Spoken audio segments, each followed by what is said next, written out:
大家好，我叫何非凡. Hi everyone, my name is Anthony. Today we're going to look at time duration in Chinese with this simple pattern. We'll start with an example. 他们昨天工作了12个小时. Just means that they worked for 12 hours yesterday.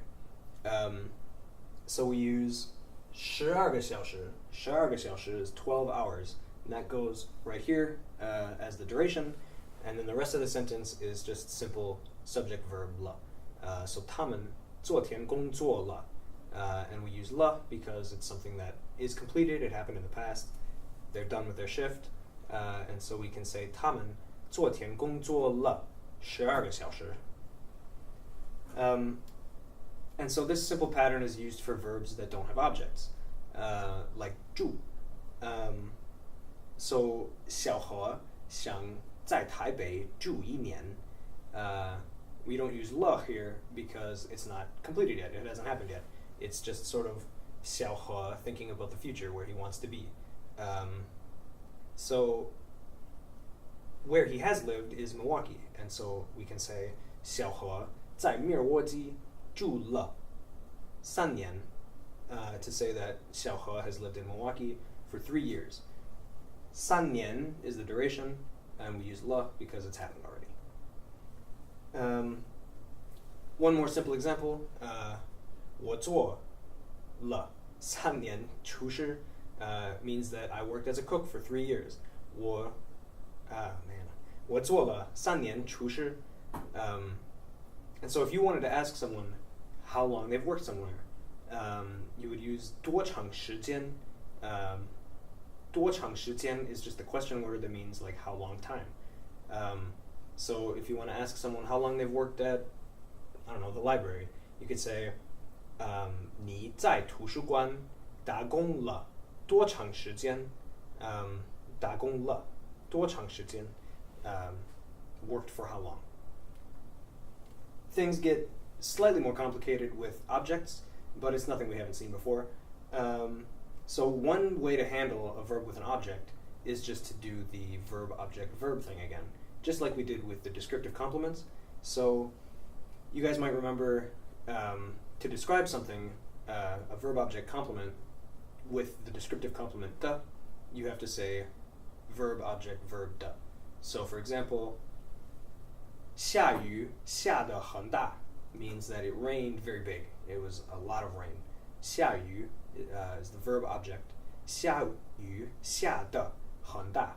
And so we can do the same thing for time durations. We would say 星期一下雨下了2个小时, right? It rained for 2 hours on Monday. And so again, we're going to take that verb object and repeat the verb and add 了 and then a time duration. So 星期一下雨下了2个小时. The other option is to sort of separate the verb and the object and put the time duration in between. So to express the same meaning, we would say 星期一下了2个小时的雨. And so that whole time phrase is just stuck in between the verb and the object. So again, it sounds like 星期一下了2个小时的雨. And so if that makes more sense to you, just go with that. So we're going to look at a few more examples of this sort of pattern. It sounds like 你学了1年的中文. You've studied Chinese for a year. 你学了1年中文. And you can put 的 there or not. I'm not sure I don't think that makes difference. I don't think that makes any difference at all. So if it sounds more natural to you, use the 的. If not, it's okay to leave it out.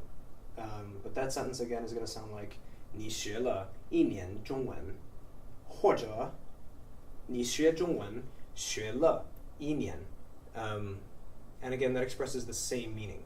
So you've studied Chinese for a year.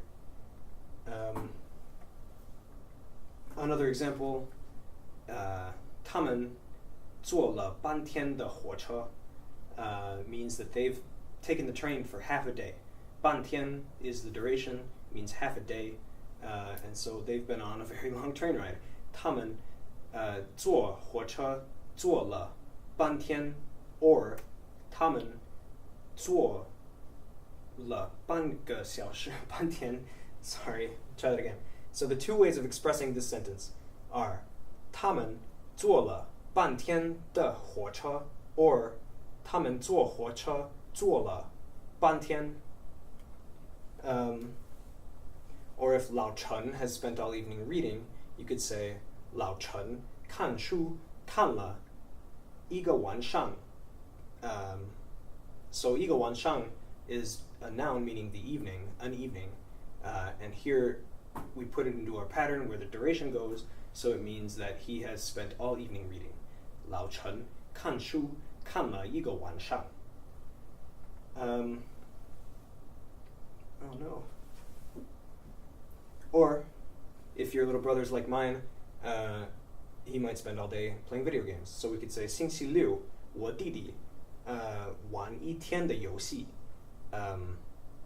meaning that all day Saturday he was playing video games.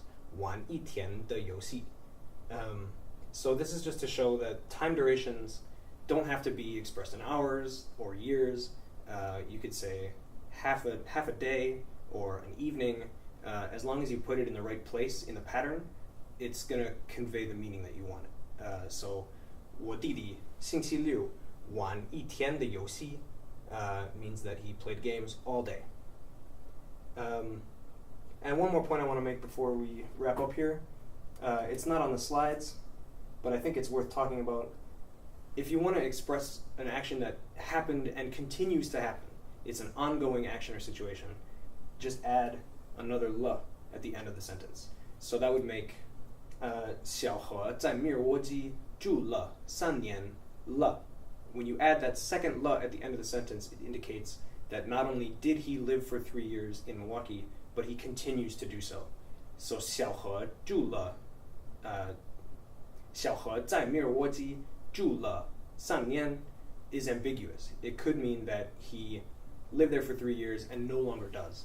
It could also mean that he still does. So if you want to make it extra clear that this is an ongoing situation, you would say 小何在密尔沃基住了3年了. In the same way, you could say 我学中文学了1年了. Like I've studied Chinese for a year and I continue to do so. So that second le at the end indicates that the situation is ongoing. So, I hope all that made sense. Again, the pattern is this. It's a little more complicated with the object, but it's nothing we haven't seen before. So, that's all I got for today. 再见.